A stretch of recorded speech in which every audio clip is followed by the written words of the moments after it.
Israel अपने अस्तित्व की जंग लड़ रहा है, वहीं मिडिल ईस्ट में उसके चारों तरफ ऐसा आग का चक्र तैयार हो गया है जिस पर कदम रखते ही इजरायली सेना के ऊपर बम और गोले बरस रहे हैं।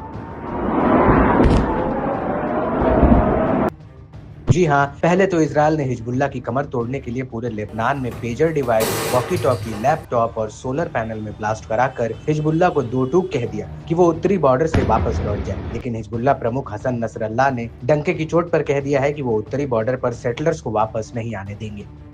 और यही वजह है कि अब उत्तरी बॉर्डर पर इजरायली सेना और हिजबुल्लाह के लड़ाकों में भीषण जंग शुरू हो गई है। दरअसल हिजबुल्लाह ने उत्तरी बॉर्डर पर मिसाइल और ड्रोन हमले किए हैं, जिनमें 2 इजरायली सैनिकों की मौत हुई है, जबकि 9 से ज्यादा सैनिक घायल हुए हैं। इजरायली सेना का कहना है कि हिजबुल्लाह ने पश्चिमी गैलीली के याआरा इलाके में विस्फोटकों से लदा ड्रोन फायर किया, जिसकी चपेट में आईडीएफ के जवान आ गए। इजरायली सेना का कहना है कि मारे गए सैनिक मेजर रिजर्विस्ट नैल फारसी, जिनकी उम्र 43 साल थी, वो 299वीं बटालियन की रीजनल ब्रिगेड के कमांडर थे। इनके अलावा 20 साल के टोमर केरेन, जो गोलानी ब्रिगेड की 51वीं बटालियन में तैनात थे, उनकी भी मौत हो गई। फारसी की मौत याआरा में ड्रोन हमले में हुई, जबकि केरेन की मौत रामीम रिज इलाके में हिजबुल्लाह की 2 एंटी टैंक मिसाइल के गिरने से हुई। इनके साथ 8 जवान भी घायल हुए।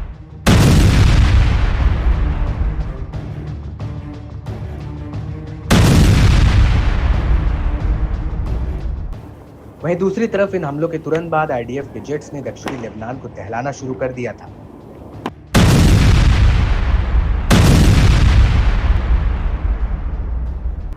इजरायली सेना के मुताबिक उसने लेबनान पर 19 सितंबर 2024 की रात को गाजा युद्ध के बाद अभी तक का सबसे बड़ा हमला किया।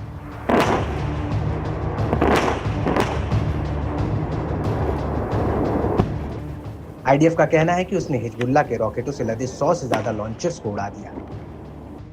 आईडीएफ के मुताबिक हिजबुल्लाह इन लॉन्चर से इजरायल पर हमला करने की तैयारी में था। आईडीएफ का ये भी कहना है कि उसने इस हमले में हिजबुल्लाह की कई बिल्डिंगों और हथियार डिपो को मिट्टी में मिला दिया।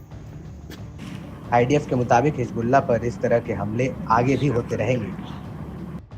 और इस सब के बीच इजरायल के रक्षा मंत्री योव गैलेंट ने हिजबुल्लाह से सीधे युद्ध का इशारा दे दिया है। गैलेंट ने कहा कि वो हर हाल में उत्तरी बॉर्डर पर सेटलर्स को वापस उनके घरों में पहुंचा कर रहेंगे।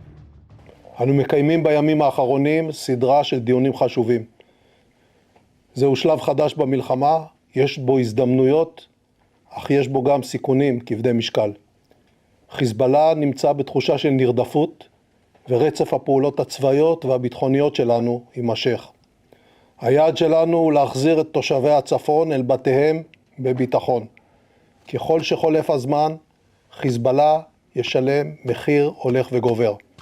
במקביל, נמשיך ונקיים את המאמץ להשיב את החטופים אל בתיהם ולמוטט את ארגון החמאס. हालांकि ऐसा नहीं है कि इजरायल को ये बात पता नहीं है कि हिजबुल्लाह से सीधे भिड़ना उसके लिए कितना खतरनाक हो सकता है, लेकिन उसके बावजूद अब आईडीएफ हिजबुल्लाह से लड़ने के लिए कमर कस चुकी है। और यही वजह है कि उत्तरी बॉर्डर के आसपास के सेटलमेंट्स में लोगों को बम शेल्टर में रहने के लिए कहा जा रहा है।